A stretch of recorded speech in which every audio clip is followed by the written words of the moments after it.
Quando olhamos para algum lugar, nossos olhos devem ver a mesma imagem e enviar para o cérebro a informação visual completa daquela cena.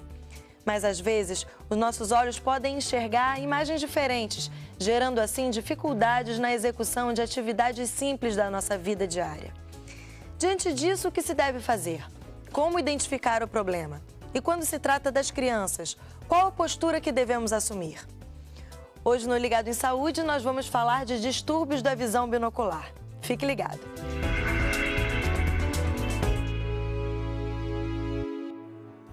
Meu nome é Diana Danda, eu sou médica oftalmologista especializada em oftalmopediatria e estrabismo. Hoje nós vamos falar sobre distúrbios da visão binocular. Olá, doutora, seja bem-vinda ao Ligado em Saúde, é um prazer ter você aqui com a gente hoje. Bom, vamos começar entendendo o que é a visão binocular? Ok. A visão binocular é a capacidade de enxergar uma imagem com os dois olhos ao mesmo tempo. É uma capacidade do ser humano que tem os olhos anteriorizados, por isso consegue ter essa visão de um objeto ao mesmo tempo, vendo com os dois olhos, evitando assim a visão dupla ou uma confusão visual. E quais são os possíveis distúrbios dessa visão? A ambliopia é o principal desses distúrbios, que seria uma diminuição da visão uni ou bilateral.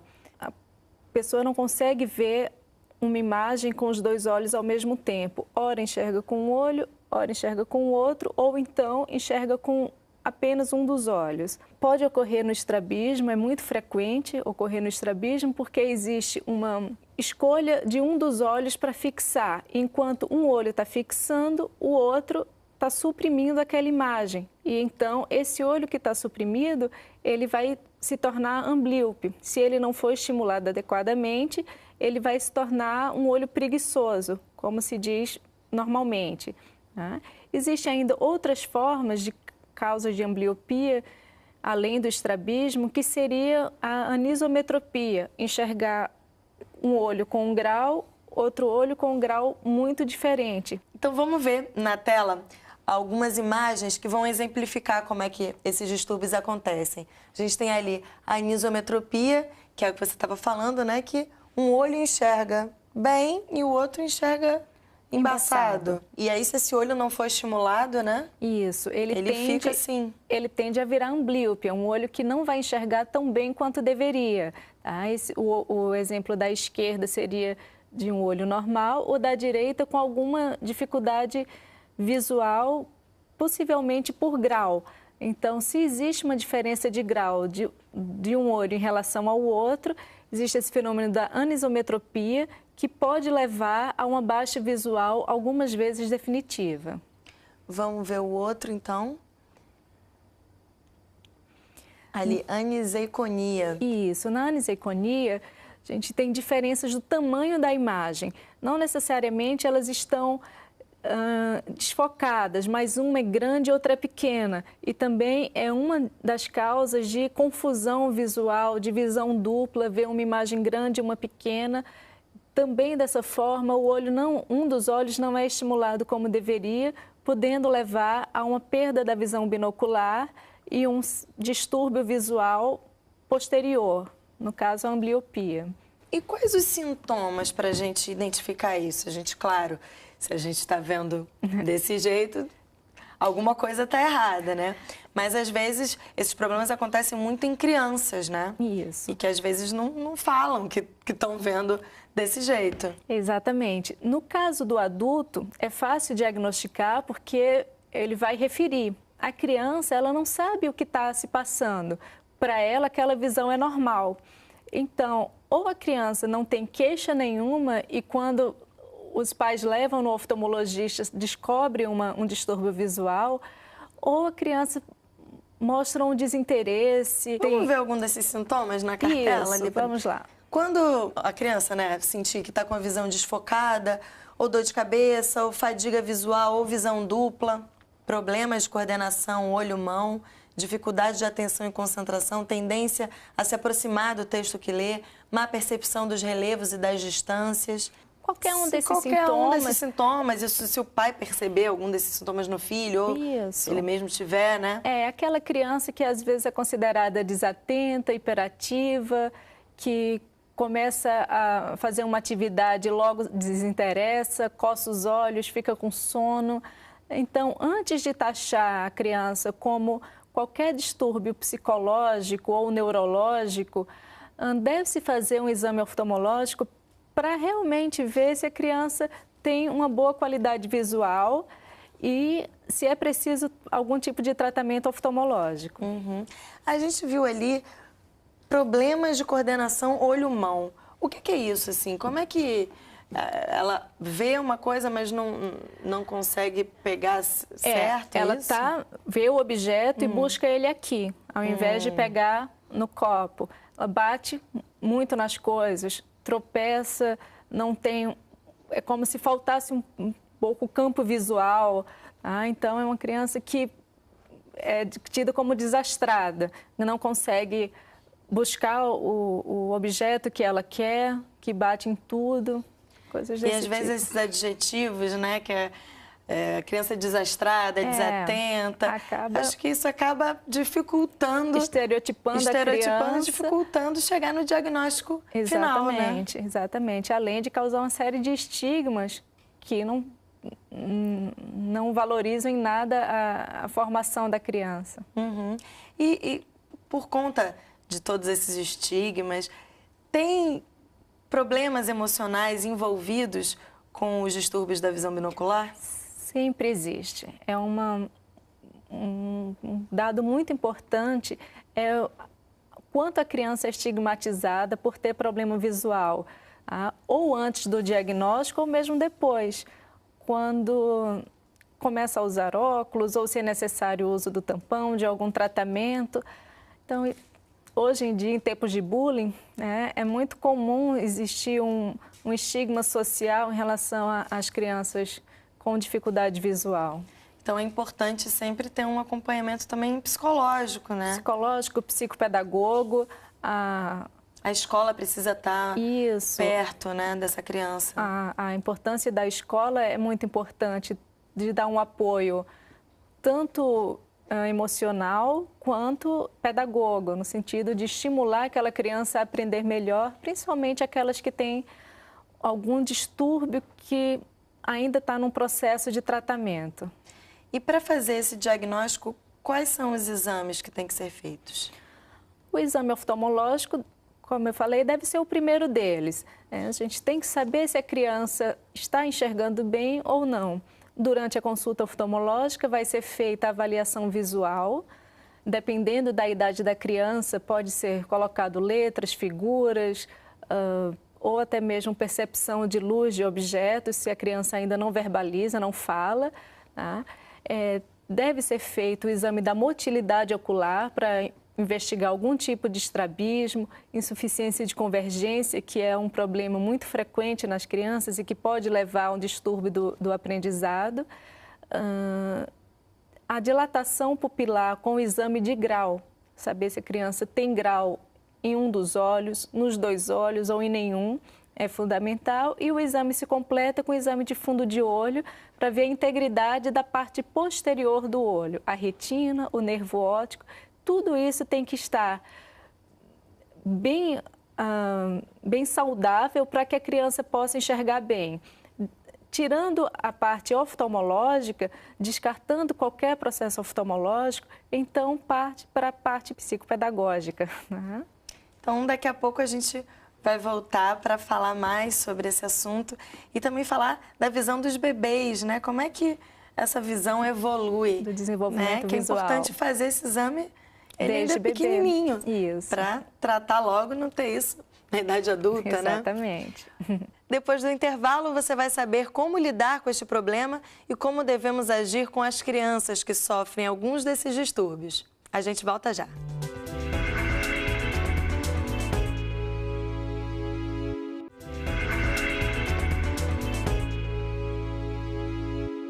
Estamos de volta e a nossa conversa hoje é sobre distúrbios da visão binocular. A minha convidada aqui no estúdio é Diana Danda, oftalmopediatra. Bom, doutora, agora vamos dar uma olhada em uma matéria que a nossa equipe fez com a Márcia, que descobriu que o seu filho tinha um distúrbio da visão binocular. Vamos ver o que ela fez com ele. Francisco, ele começou a apresentar problemas na escola, principalmente para copiar. A gente começou a receber reclamações da escola, porque ele levava muito tempo para copiar do quadro. E a escola começou a solicitar da gente algum tipo de apoio para ele. A princípio, eles indicavam ou uma psicopedagoga ou uma fonoaudióloga, acreditando que era algum problema cognitivo. A gente foi procurar uma psicopedagoga. E tanto para a escola quanto para a psicopedagoga a gente dizia, mas olha, em casa, quando ele está em casa com a gente, ele brinca de escolinha, ele escreve. E ela trouxe pra gente como retorno que ele, de fato, não tinha nenhum problema cognitivo, que ela conseguisse identificar, mas que ela achava que ele tinha algum problema de ortótica. Mediante esse encaminhamento da psicopedagoga, a gente foi um ortoptista que aí identificou. Ele tinha distúrbios de divergência, né? E ele, além de tudo, é daltônico. Então, isso rebatia na escola. E foi aí que ele começou o tratamento.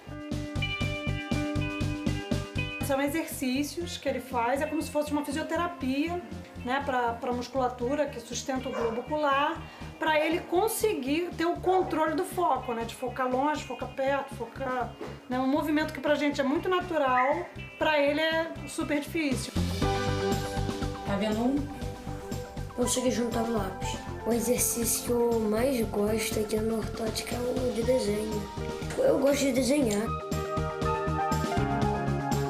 Uma coisa que a gente notou muito rápido, ele antes tinha dificuldade de ler qualquer coisa, que tivesse uma letra menor. Em 10 sessões ele já estava lendo livros. E outra coisa também, a escola começou a dar o retorno de que ele não estava mais demorando para copiar. Ele ainda tem questões para resolver, mas já melhorou muito e melhorou rápido. Francisco levou muita bronca, né? Até a gente descobrir a questão de ortótica dele.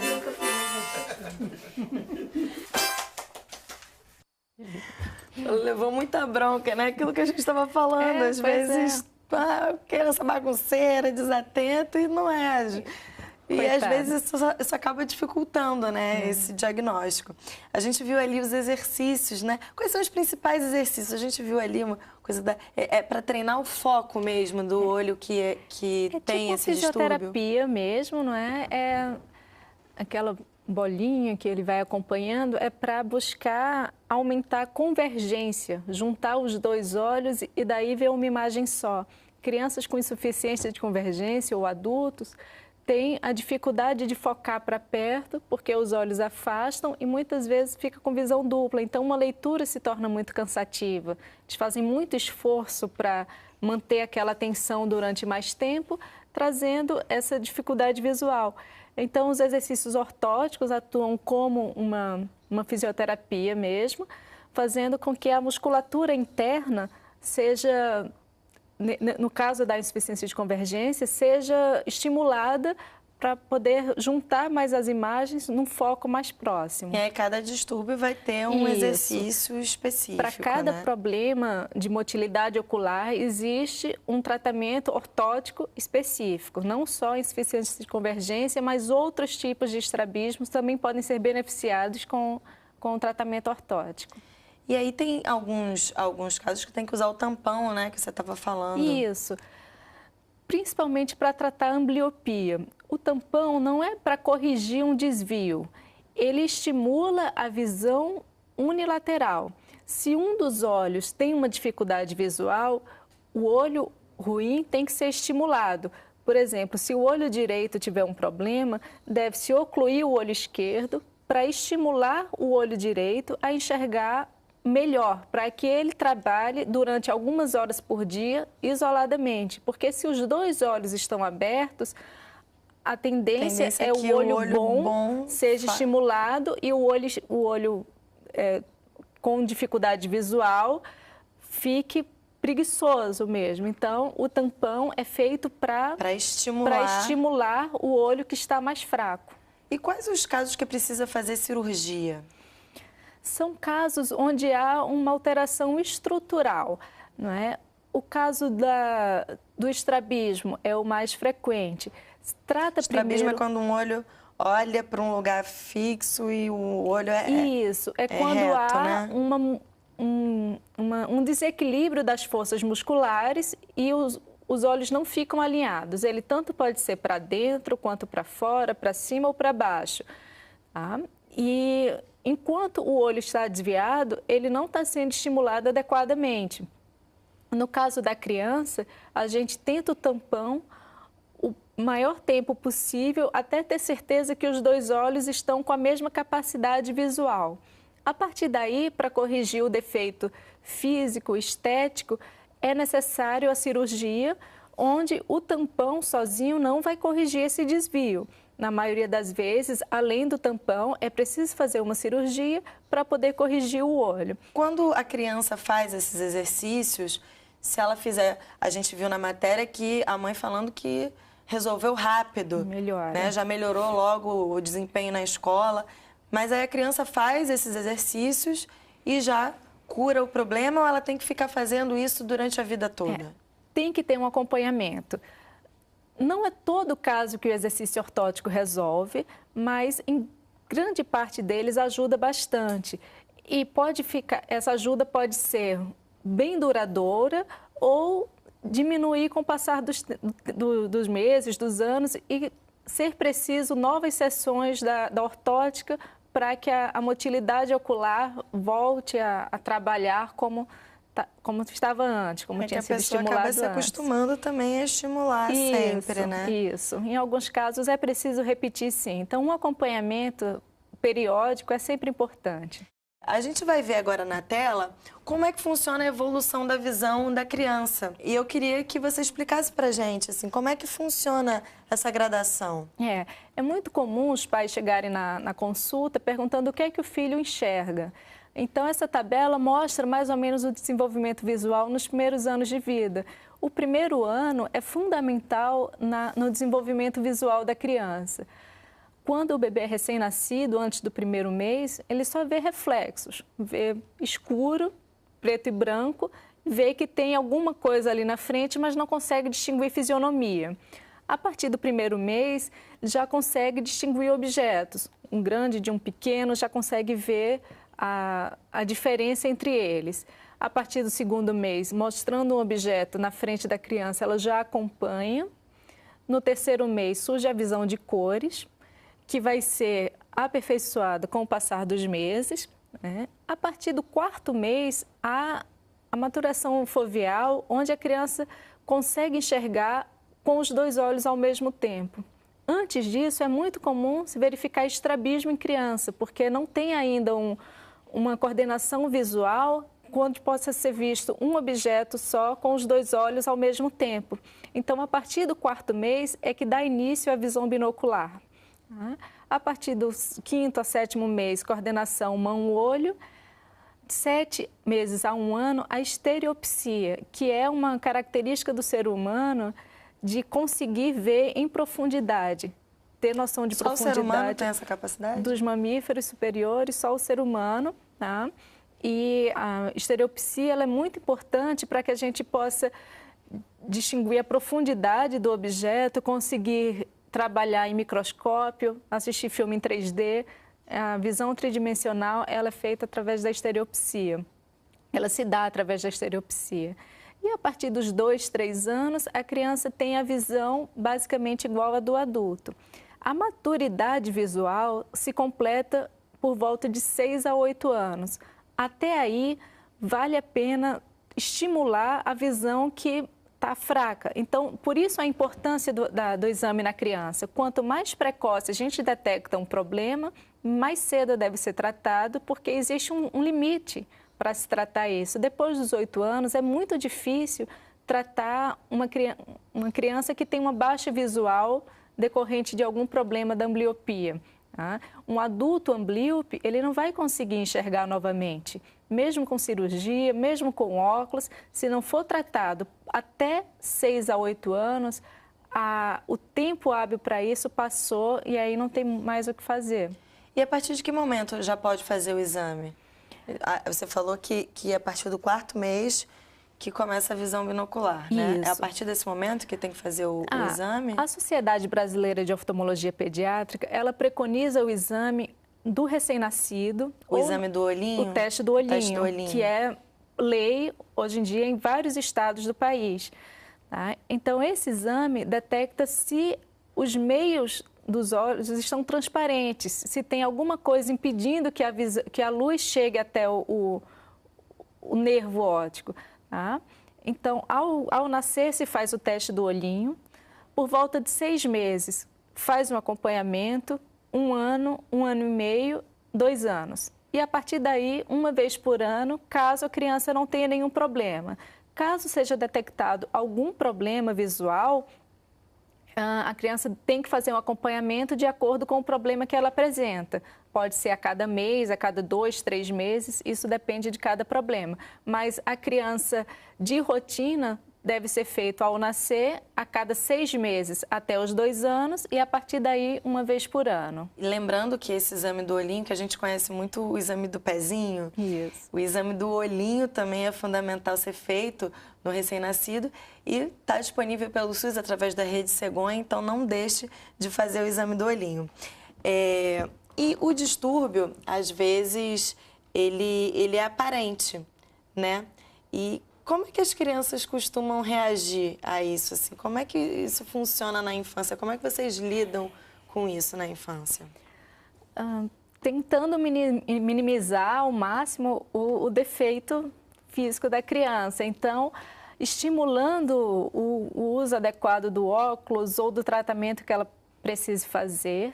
No caso do estrabismo, tentando corrigir o desvio ocular o mais breve possível, assim que seja possível realizar uma cirurgia, a cirurgia está indicada, na maioria dos casos. A cirurgia pode ser feita em crianças, não existe um limite certo de idade, tá? Como pode ser feito também na vida adulta.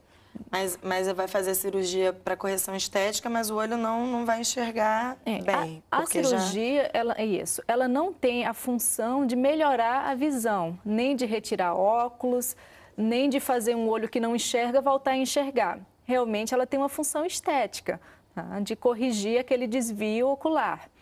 Um adulto estrábico que não enxerga bem, ele, mesmo após a cirurgia, ele continua sem enxergar bem. A cirurgia ela foi corrigir o defeito físico.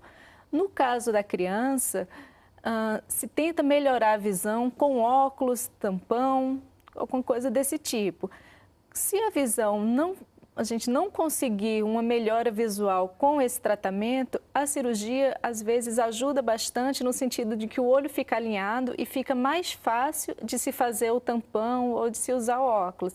Então, a gente estimula as crianças a usar o óculos ou o tampão, fazer o tratamento adequado, tentando tirar o estigma de que usar óculos não é legal. É legal sim, fica bonito. Às vezes tem um tampão com bichinho, isso, né? Tampão com bichinho, colorido, brincadeira do pirata. Então, de uma forma lúdica, a gente tem que estimular a criança a fazer o tratamento. Não deve se forçar para não ter um trauma, né, em relação àquilo, mas sempre tentar com jeitinho fazer com que a criança siga o tratamento adequado. O tampão funciona como se fosse um aparelho móvel? A gente tem que usar durante o dia e tira para dormir? É isso? Algumas horas por dia, dependendo do grau da ambliopia, da dificuldade visual, pode-se ter mais ou menos horas, tá? Mas é mais ou menos isso, um aparelho móvel. A criança não precisa ficar o dia inteiro com aquele óculos. Vai numa festinha de criança, pode ficar sem, entendeu? Mas durante algumas horas por dia, ou na atividade escolar, ou quando chegar em casa, gosta de jogar videogame, gosta de fazer alguma atividade assim, coloca o tampão e estimula a criança. Tudo que for estimular o olho, é melhor usar o tampão. Não adianta colocar o tampão e dormir. Tem que colocar o tampão e estimular a visão. Muito obrigada pela sua participação aqui no Ligado em Saúde, doutora. Obrigada, Mônica. Se você notou alguns desses sintomas no seu filho, faça o exame para que possa ser identificado o quanto antes o problema, para que sejam tomadas todas as providências necessárias. O tema de hoje foi distúrbios da visão binocular. Se você tem ainda alguma dúvida ou quiser sugerir algum tema, envia para a gente. Envia para ligado@canalsaude.fiocruz.br ou ligue para 0800 701 8122. Você também pode falar com a gente pelo Facebook. É só curtir e participar. A gente se vê no próximo Ligado em Saúde. Tchau!